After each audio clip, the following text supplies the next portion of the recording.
Welcome everyone, and over to the panelists now. Hardika and Seema, thank you so much for coming over and doing this. And over the next 30, 40 minutes, my job's the easy one. I just get to probe and provoke and get from the two of you some fantastic networking tips. How do you break the ice? And as Nupur said in her opening remarks, how do you really put your network to use and keep making it work for you and the people around you?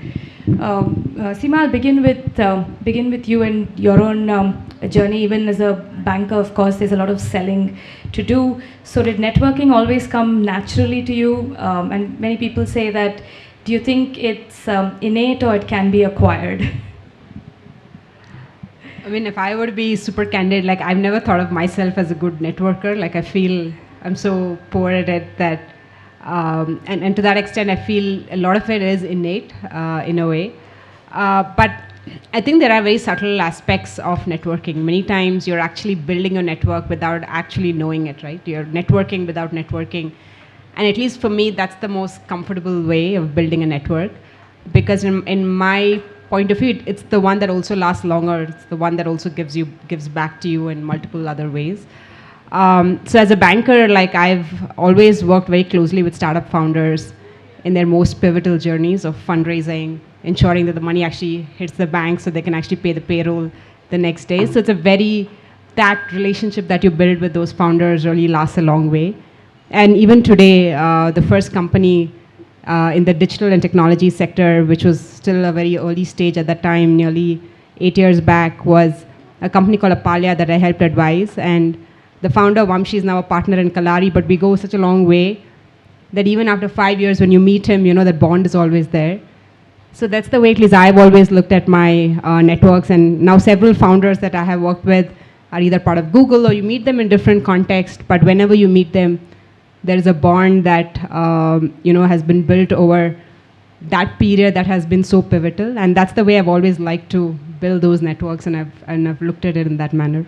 Yeah, interesting. And you made a point on like a continued relationship, and Hardika, if I just pick up from there, would love to ask you: does networking always need a context, or do you think that you could actually even like cold email somebody and figure a way to network? But do you always need context?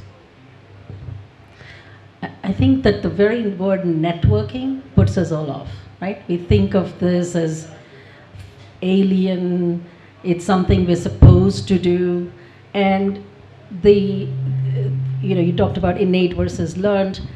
We all are master networkers. You just don't think you are, but think about it.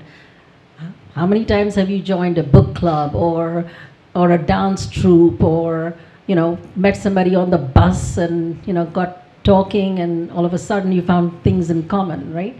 That's it. That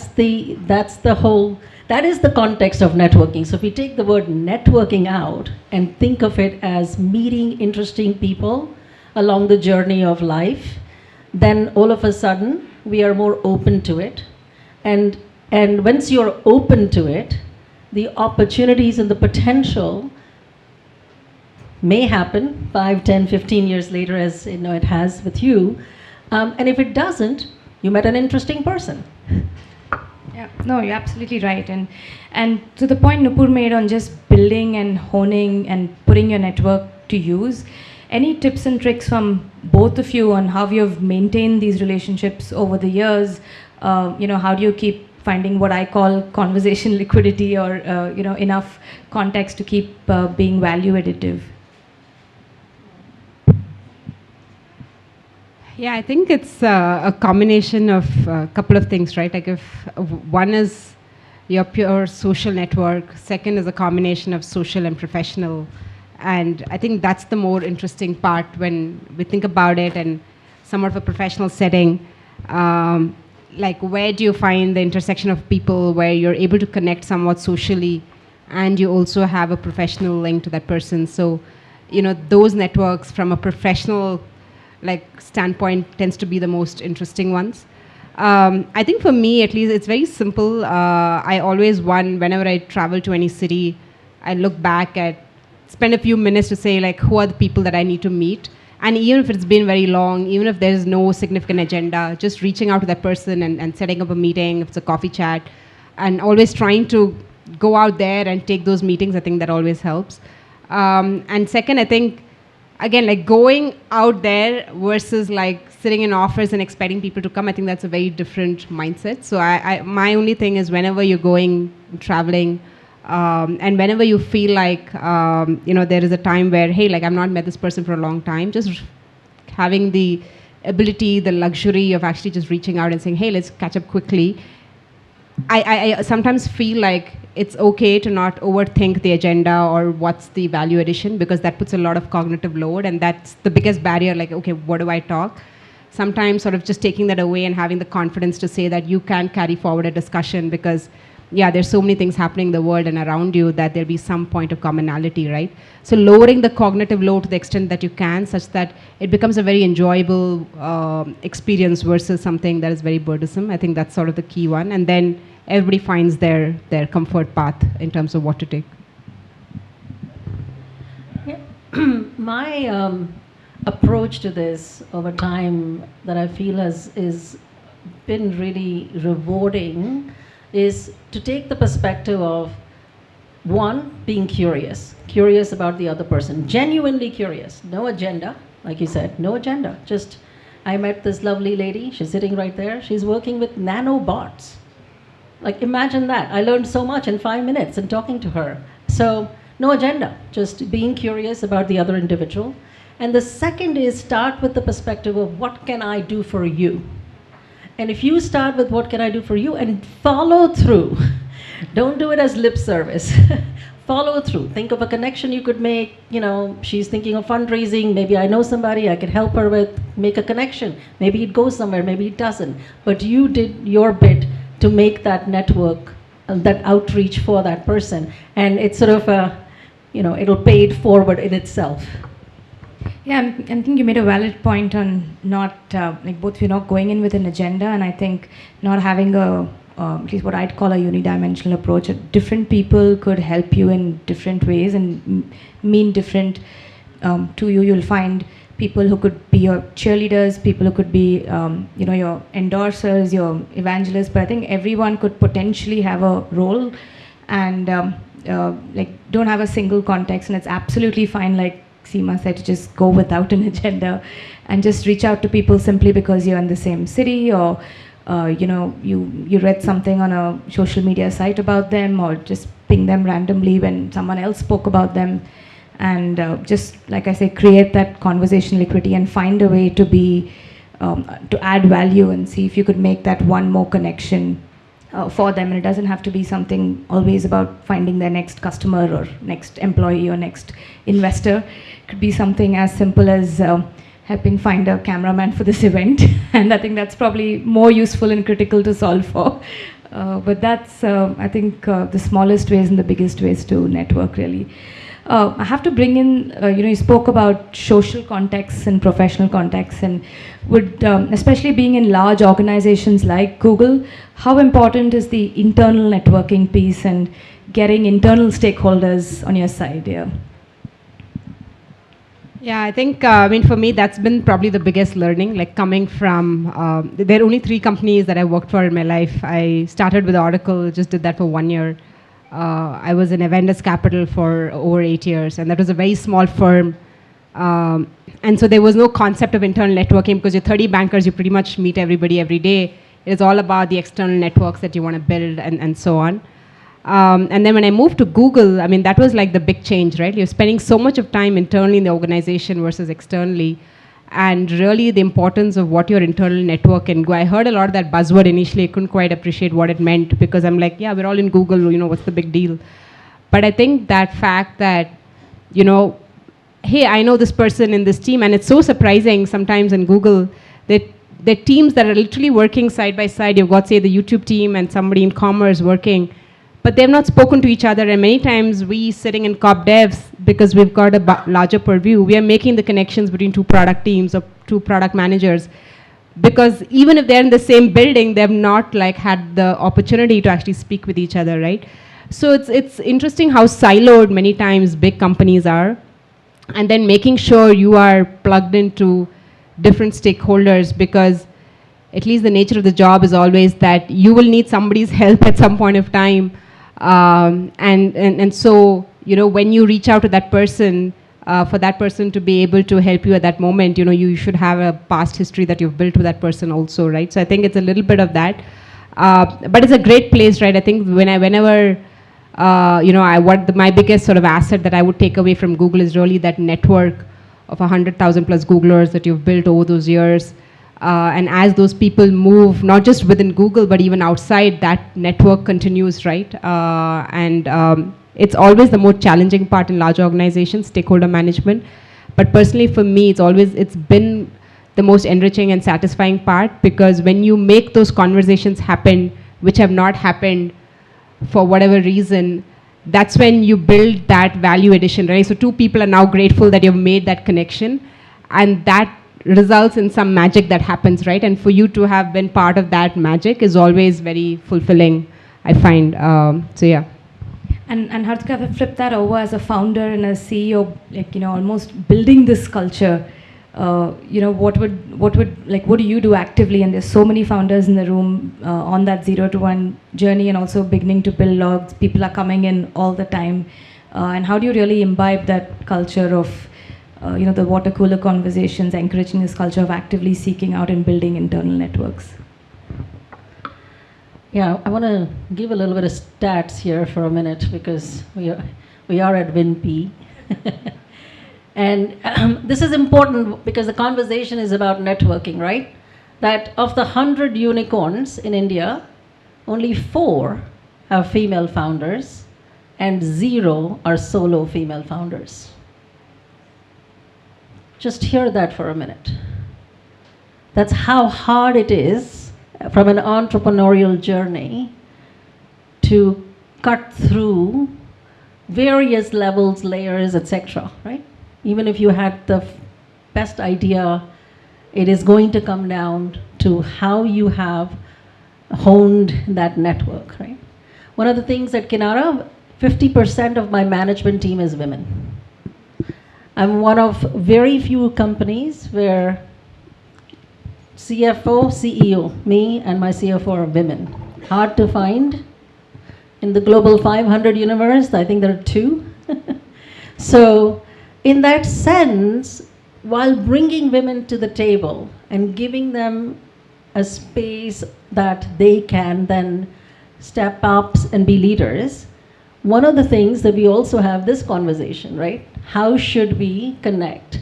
Because it's also very easy. The flip side of that, and why I'm giving this context is the flip side of that is also very easy for women leaders to kind of start hanging out together and, find, and it's good. We all need our posse. We do. But it's just as important to break that mold as well internally. So there's a little mantra, at least, that we try, which is never eat lunch alone and never eat lunch with the same person you did yesterday. So you try to get around at lunch hour, outside, in the cafeteria, in whichever manner, to meet somebody. They're going to eat lunch, you've got yours, not a big deal. If the conversation's boring, you can eat fast and leave. But if it is interesting, you just made a connection, and that's what it's about.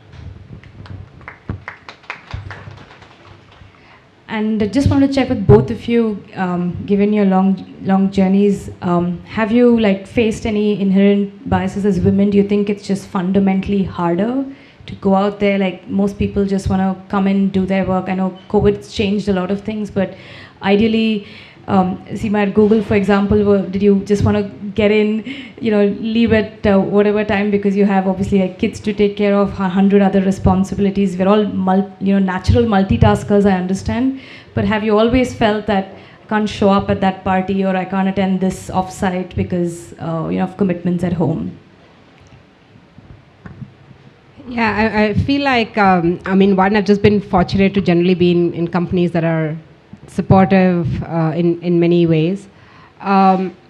I think really you get to that equilibrium position internally within your own self when you're able to make that decision for yourself and no one else is making it for you, right? I think that's kind of the principle that I've always followed. I make all my decisions for myself, whether I want to leave a meeting early, whether I step out of an investment banking office at 6 p.m. when everybody is just like, oh, my half the day is over, I have to work till midnight. But for me, it's fine. I'm going to leave at 6 p.m. because I'm making the decision for me. I've got other things to do, and I'm also confident at the end of the day that the work that needs to be done will get done. So I think whenever you take those decisions for yourself, you're at peace with those decisions, and you never then have to regret one way or the other that there was something that you potentially could have done instead. And I've followed that throughout. Like, there are many offsites at Google that I would have missed. There are many sort of mixers that I may not have attended, but I'm always at peace because I know I've done it for the right reasons and no one else has done it for me. Let's start with the fact that it is way harder. Yeah. It really is, right? But how many of you went to the gym today? You found time somehow. So this process of you being here today or going to any other event or off-site is about finding that time that you're committing to yourself. You're committing that time this morning when you went for a walk or to the gym for your health.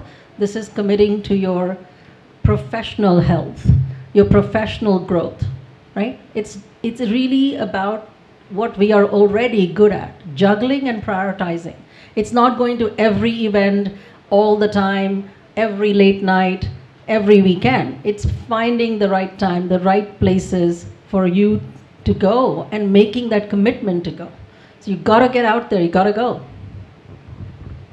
I also think we vastly underestimate the importance of our support systems around us.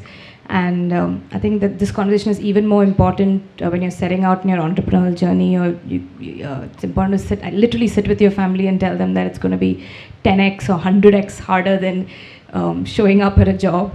And just making sure that you have the buy-in of, that support system, that could be your mother, your mother-in-law, it could even be your driver and your maid or your nanny. But I think it's super important to have that conversation and just kind of set boundaries, expectations that you're not going to be around for these many hours or days together, and this is how it's going to change. I think many of us don't have those conversations up front, and then there's always this expectations mismatch that leads to it. And it is I feel 100x harder because of the lack of support systems also. Most people, when I say, when they don't show up or it's so much harder, it's just because most events are in the evening, or offsites will be in remote locations, and they're just not designed around a woman's schedule, so to speak. Far and few offices even have daycare. I remember, this is EY, it's a global multinational company, and I was the first person in the team to become a mom. And when I came back a year later, the HR lady, I said, "Can I feed anywhere?" And the HR lady said, "Yes, the loo." And I was like, all right. So this is, I think, till you have that conversation, it's not going to happen. And that's when I realized there's no chance in hell I can come back after 3 months. I'm going to come back only after 6 or 7 or 8 or 9 or whenever I feel like it. So I think just having these conversations is important, especially with your support system at home and the people who really matter and are going to keep you going. Yeah. Just a couple of final questions on, just building that support system of cheerleaders, people in your peer group, like I said, maybe even mentors. But as you actively network, and networking, as we know, is long-term compounding, but how do you go about, there's always this debate about, should you seek out your mentors, should you seek out, or do you just naturally find them, right? But how important is it to find these, these groups of people, like I said, a bunch of peers, mentors, yeah. Yeah, I mean, as an entrepreneur, I will say it has been invaluable for my mental health to have that group of peers that you can commiserate with whatever it is that it is going on with your business, their business, universe, and so it has been tremendously valuable, and hence it's very, very important to find and build that. Do I go out and seek mentors? I would say, it's a little bit like meeting that that movie star you admire, right? You have this persona you build about a person, when maybe in reality they're not that person. And so I have found that you just when you let things naturally progress and you meet people as you do and you make a connect over something, anything, and over time that develops, a mentoring relationship is often far more satisfying, because it has come from a place of no expectations. It has come from a place of wanting to give, and then they have given, and then suddenly this relationship has developed, and that has worked the best for me. And by the way, some of my mentors have been men as well, so it's not about just being, just thinking only women can be good mentors for you. I have found that a lot of men have been really great mentors for me, just as well as women have. Yeah, I mean, I would agree with at least my natural disposition is to sort of find it more organically. But I also know that within Google, for example, there's a lot of conversation around mentorship, sponsorship. Like sponsorship is a very used word in Google, like finding the right sponsor in a large organization. So, you progress. They support your hiring packet, your promo packets, your, as some of these processes go, that is also sort of a very sought after concept in Google, which it took me a while to kind of understand what exactly that meant. But I've seen it also happen, like, again, even though naturally one would think it should be organic and you should find a natural connect, but I also know folks where people have actually just reached out to very senior leaders in Google and said, hey, can you be my mentor? These are my areas of interest. This is where I'd like to develop or get your help or perspective. And they have been taken up on that, and that relationship has also evolved. So I would actually encourage each one, you would have your own natural disposition. But not to say in global firms and in many organizations around, and even in your own sort of social circles, there are also opportunities where people proactively seek out mentors and sponsors, and many of them work as well. But yeah, in general, I would agree with what Harthika said. Fantastic. Thank you both so much for your wonderful, heartfelt insights, and thank you once again for making it today. Thank you for having us. Thank you, Anjali. Just before we wrap up the panel, Anjali, I would request you to share a consolidated view on networking and leveraging. We haven't heard from you.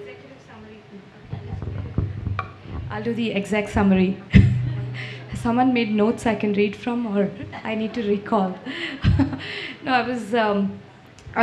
was tempted to ask, do you have any fun networking anecdote or event that you can share with the two of you? And then I thought I'm like putting the spotlight on both of you, and I was trying to think in my mind, do I have any to begin with before I put the question back on you? But just, in fact, how we put this event together is also quite a story, because Nupur mentioned Latika, and I got introduced to Latika I think 5 or 6 years ago. She's part of Microsoft for Startup. She's been a founder herself and a big enabler, a diversity enabler again. And 5 years ago, the literal way I got connected to her was a founder friend of mine, and incidentally a woman founder friend of mine, her daughter was interning at Sonder Connect, which is the organization Latika runs. And they were looking for a last-minute speaker for their annual accelerator program because someone just cancelled. And so since I knew the daughter and the mom, she spoke to her mom. Her mom called me and said, this is like literally happening tomorrow at 10 a.m. and can you show up? And that's literally how Latika and me got to know each other over like 5 or 6 years ago, thanks to someone who was interning in her organization. And when Nupur said she wants to do something in Bangalore, I told Nupur, I'm pretty useless, but I know the best person in Bangalore to help you put this event together. And that's literally oh, you're there, see, Latika's there. And literally, that's exactly what I told her. I said, I can't help but I'll connect you to the person who can. And that's literally how this came together. So back to Seema's point on, do you really need massively intellectual agendas to have coffee or dinner or drinks with people? It's really not. It's just finding equally important to find the smallest of ways to connect and to network. And I think all of us in the room, Harthika was kind enough to share stats, whether it's being a founder or being a funder, we're all unfortunately a minority. So we all need to build and hone our sisterhood, as I always say. And more importantly, we can't move forward without bringing the men into the conversation as well. And all of us here have a massive responsibility to keep showing up every day and building and creating the sisterhood and just paying it forward and helping each other the best we can. So yeah, that's summing it up, I hope.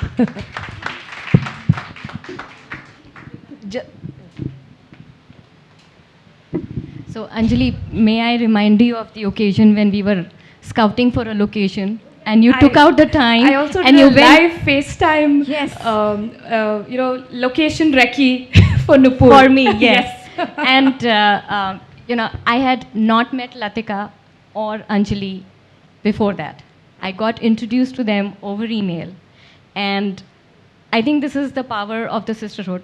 All I had to do was to say I need help. And I mean, imagine somebody leaving work, walking up to your location, going to your location, doing a video call with a recce, doing the full negotiation, getting all the details, and then telling you, sorry, this location's not gonna work out. But that was helpful, right? Because we were going to go ahead with that location. So I think more power to women like you both. Thank you. Thank you so much. Hi, my name is Lochan. I am a founder as well. So on the networking piece, just a question, and this is something I've heard from other women in general. Is there a reluctance to network with the opposite gender? And given that we end up, women as a minority probably are, we are a minority, right? So we end up having to network with men as well for us to grow further in our careers. And is there a general, inherent discomfort lest it gets taken incorrectly, inappropriately? Have you ever experienced anything, and is there a general advice that we could keep in mind when we are dealing with men? I'm just throwing this as a question in case, since these are some questions that have come to me as well. This is a sticky wicket, right? At many levels, right? One of which is just at your own personal comfort level. There have been many, many times over my career that at an event, and by the way, this is a global issue, not just in India. India, it might seem enhanced or more overt or in your face because we still haven't completely gotten our arms around this. But it's still a global issue, right? A bunch of men are talking, a lot of bravado. You kind of walk up with a drink and start, trying to get engaged or trying to kind of mingle in, and then you just listening in because you kind of don't want to jump into the middle of that. And what is happening is a very uncomfortable moment, right? And I think this is where you need to find your personal boundary. I have taken different approaches based on the situation. I walked away, right, often. I've called it out if there were people I knew and I was comfortable with, and called them out on what they're saying. Sometimes it has been accepted as, hey, you're right, sorry about that, yeah, let's get on, let's talk about something else. Sometimes it hasn't, and then you know where your boundaries are and you've offended them right or wrong and maybe broken a networking link somewhere, and that's okay. Those are the choices and compromises as well we have to make, both for our own authenticity and our own space, right? But we will learn this. We will all learn this over time as we go through it.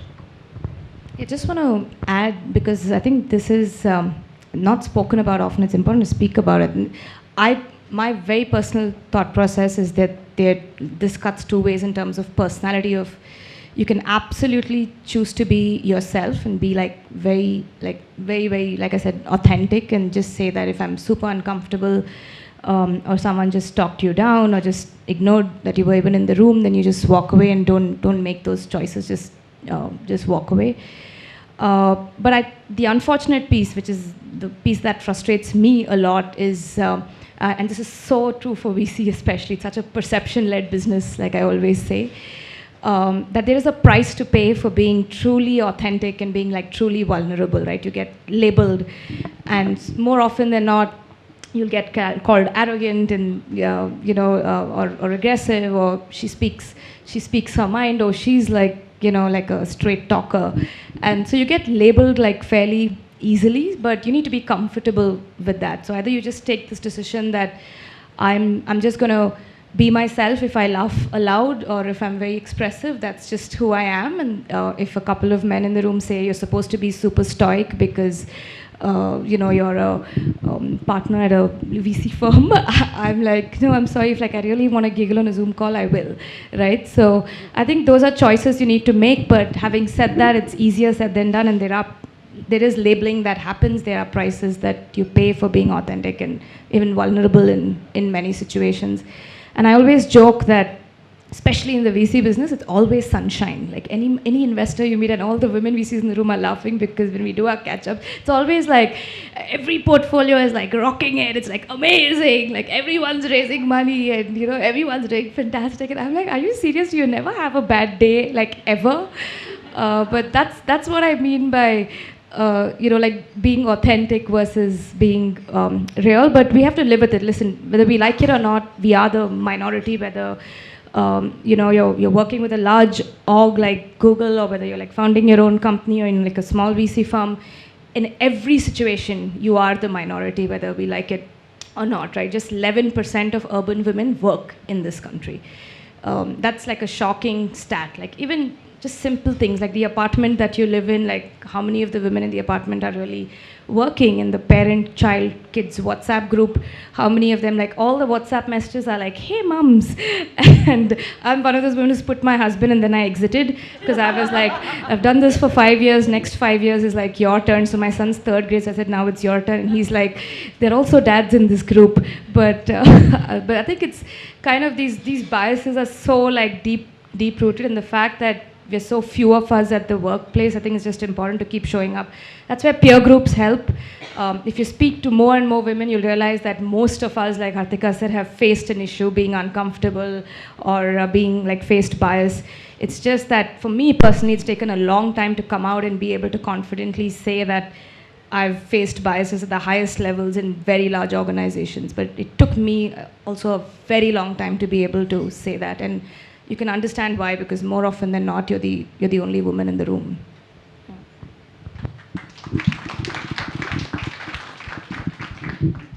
Hi, I'm Yamini. I'm a founder. I run Glow Roots. My question is a bit very like specific per se. So what happens in networking events is that you don't want to be a transactional person per se. Like, hey, hi, what do you do? But that's what ends up happening because everybody's time is important. And like you said, that networking per se leaves a bad taste, like the name, the connotation. So how do you navigate around this to convey that, no, I actually mean to know you better, but I am trying to respect the time and sort of move along if this is actually going to make sense for you or not. So I don't know what is a graceful way to do that.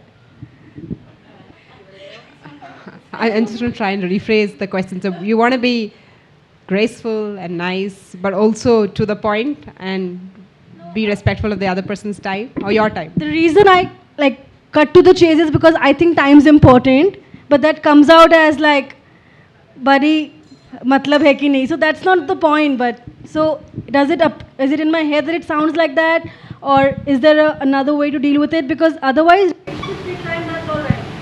But in an event like this or other such events, how do you optimize it or be a value-adding person? I mean, I'm not the expert here, but I think my 2 cents is, I think networking, I mean, we can find another better sort of sounding word for that.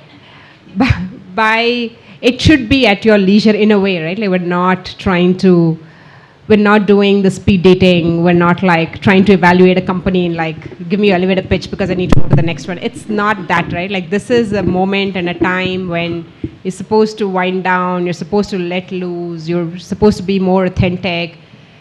And that's when and you don't have to meet every single person in the room because that's not the goal, right? The goal is to meet as many as you can and build those few connections. So it's that funnel that you're trying to do with all founders, especially. You have the big funnel that we all operate in. And so there'll be out of 100 people in the room, maybe you have time to meet 20. Of the 20, you'll like 10. Of the 10, 5, you'll probably have a longer conversation, right? So I think it's meant to be a lot more relaxed and personal versus tactical and transactional. And so to that extent, I don't think there needs to be an agenda that I have to like get to the point and like, this is what I do, what do you do? Okay, we have something to share. If not, let's go next. Like, I don't think we have to, yeah, I think at least that's my, like, go ahead. Well, let's not dictate what it should or shouldn't be, because we have all been where it is often like that too as well, right? I have maybe 3 things to say to you. One is, you said, I don't want to say what do you do and what do I do, right? So ask some other question. What documentary did you watch on Netflix lately? Was it interesting? Start somewhere completely different, off field, common, right? Second thing is, okay, in the conversation, and you're saying, well, what can they do for me? Okay, they can't really do anything. Maybe. What can you do for them? Can you offer, hey, I see that you're in a new startup, is there anything I can do for you?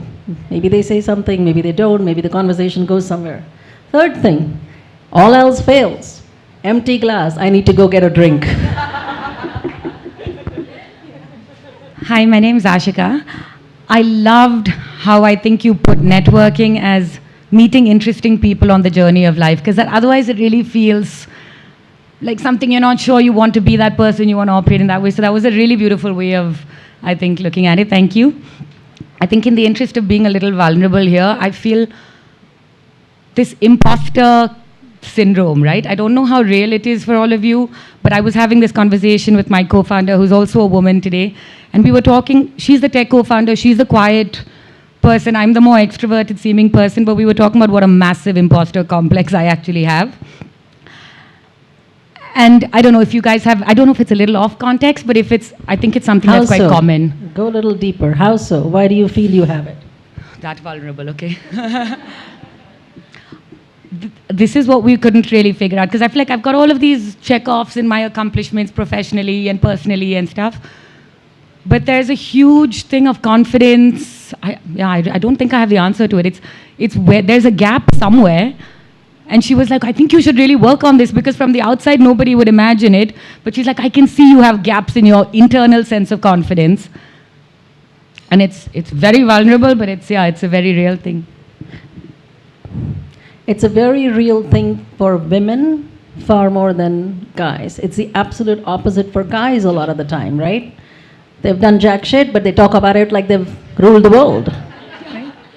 So, but I think the word here is being authentic. You have to find your authentic voice. And maybe it's a balance in there. Maybe it is working on it, like your co-founder says, to recognize that you have done, achieved, conquered in your own way. And maybe it's also being vulnerable that you have still a long way to go, and therefore you haven't conquered the world just yet. Finding that balance will help you actually when you talk and meet other people, because you'll be open to that. And that will actually make you, I think, a better networker, since we're talking about networking, and to listening, to connecting, to hearing their story in a different lens than the one that they are saying it is. Founder of House of Zelina. Probably noticed a second or two I took before I raised my hand. I was wondering whether I should be asking this question or not. Right, so I'm a solo founder, by the way. Your stats. Thank you. Thank you. Not so much woohoo when I tell you about what happened, right? I spoke to female investor recently, and her question for me was, you married, you got kids? Yes. Sometimes women tend to take a break when the children are young and then just, do a startup for a few years. So do you have a co-founder?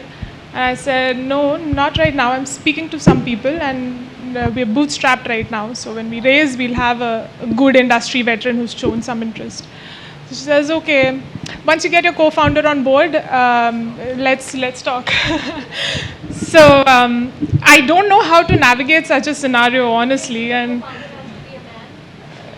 She didn't say that, but it was implied.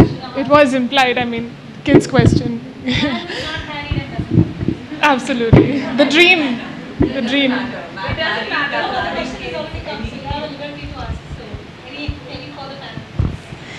I just have one word for you. Persevere. The Yeah. bias is equally women on women as it might be men on women. What you heard has happened to many of us in this room at different points, at different times, in different situations, right?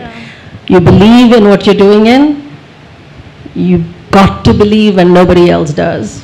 Absolutely. Thank you so much. Thank you.